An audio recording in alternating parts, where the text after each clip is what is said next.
ജുഡീഷ്യറിന്റെ ഘടകമാണ്. ഇതെല്ലാം തന്നെ അതിൻ്റെ ഘടകത്തിൽപ്പെട്ടതാണ്. നിർഭാഗ്യവശാൽ അതിലൊക്കെ തന്നെ ക്ഷതമേൽക്കുന്ന വിധത്തിലുള്ള കാര്യങ്ങൾ നടക്കുന്നുവെന്നത് തിരിച്ചറിയാതെ കാര്യമില്ല. അപങ്കുരമത് നിലനിൽക്കണം. നമുക്കെല്ലാവർക്കും അറിയാം, പാർലമെന്ററി സമ്പ്രദായം ഏറ്റവും പ്രധാനമാണ്. നിർഭാഗ്യവശാൽ അത്തരം രംഗത്ത് നടക്കുന്നത് വളരെ ഖേദകരമായ കാര്യമാണ്. ലോകപ്രസിദ്ധമായ നിയമനിർമ്മാണങ്ങൾക്ക് സാക്ഷ്യം വഹിച്ച ഇന്ത്യൻ പാർലമെന്റ് ഇത് നിങ്ങൾക്ക് അറിയാവുന്ന കാര്യമാണ്. അത്യാവശ്യമായി നിർബന്ധമായും പ്രാണവായു പോലെ അനിവാര്യമായ കാര്യങ്ങൾ ചർച്ച ചെയ്യാൻ പോലുമുള്ള വൈമുഖ്യം കാണിക്കുന്ന ഒരു സ്ഥിതിവിശേഷത്തിൽ പോയിട്ടുണ്ട്.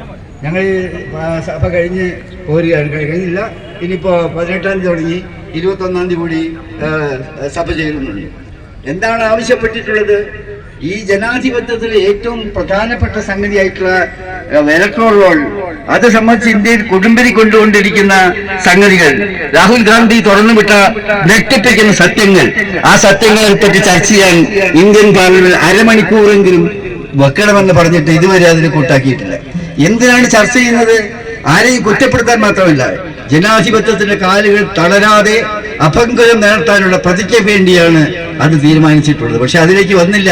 ഗവൺമെന്റ് ബൈപ്പാസ് ചെയ്യുകയാണ്. നിയമനിർമ്മാണങ്ങളുടെ കാര്യം മറ്റൊന്നും ഞാൻ വിശദമായിട്ട് പറയുന്നില്ല. നമ്മൾ ശ്രദ്ധിക്കേണ്ട ഒരു കാര്യം എന്ന് പറയുന്നത്, ഈ നാടിന്റെ നന്മ എന്ന് പറയുന്നത് ജനങ്ങൾ തമ്മിലുള്ള കൂട്ടായ്മയാണ്, ഐശ്വര്യമാണത്. നമ്മുടെ നാട്ടിന്റെ ഏറ്റവും വലിയ സമ്പത്താണ്. അത് തകരാതെ സൂക്ഷിക്കേണ്ടതും രാജ്യത്തിന്റെ ബാധ്യതയാണ്. എന്നാൽ നിർഭാഗ്യവശാൽ ജനങ്ങളെ പല തട്ടുകളിലേക്ക് കൊണ്ടുപോകുന്ന വിധത്തിലുള്ള നീക്കങ്ങൾ നടക്കുന്ന സമയത്ത് മിണ്ടാതിരുന്നിട്ട് അർത്ഥമില്ല.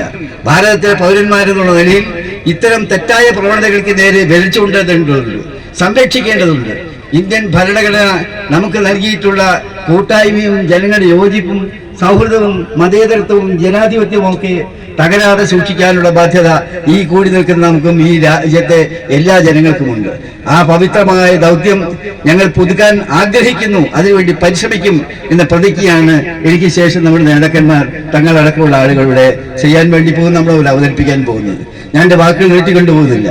നമ്മുടെ ഓരോ ശ്വാസത്തിലും, നമ്മുടെ ഓരോ ചിന്തയിലും, നമ്മുടെ ഓരോ കാൽവെപ്പിലും ഈ രാജ്യത്തിന്റെ ഭരണഘടനയും ഈ രാജ്യത്തിന്റെ നന്മയും ജനങ്ങൾ തമ്മിലുള്ള സാഹോദര്യവും മതേതരത്വവും എല്ലാം നിലനിർത്തുക എന്നത് തന്നെയാണ് ഈ മഹത്തായ ദിനത്തിൽ എനിക്ക് നിങ്ങളുടെ മുമ്പാകെ നൽകുവാനുള്ള സന്ദേശം. ഈ ഘട്ടത്തിലൂടെ വന്ന് ഈ മഹത്തായ പരിപാടിയിൽ പങ്കെടുക്കാൻ അവസരമുണ്ടാക്കിയതിന് സംഘാടകരോട് പ്രത്യേകമായി നന്ദി രേഖപ്പെടുത്തിക്കൊണ്ട് ഞാൻ എൻ്റെ ഈ സന്ദേശ പ്രസംഗം ഇവിടെ നിർത്തുന്നു. നിങ്ങൾക്ക് നന്ദി, അഭിവാദനങ്ങൾ. ജയ് ഹിന്ദ്.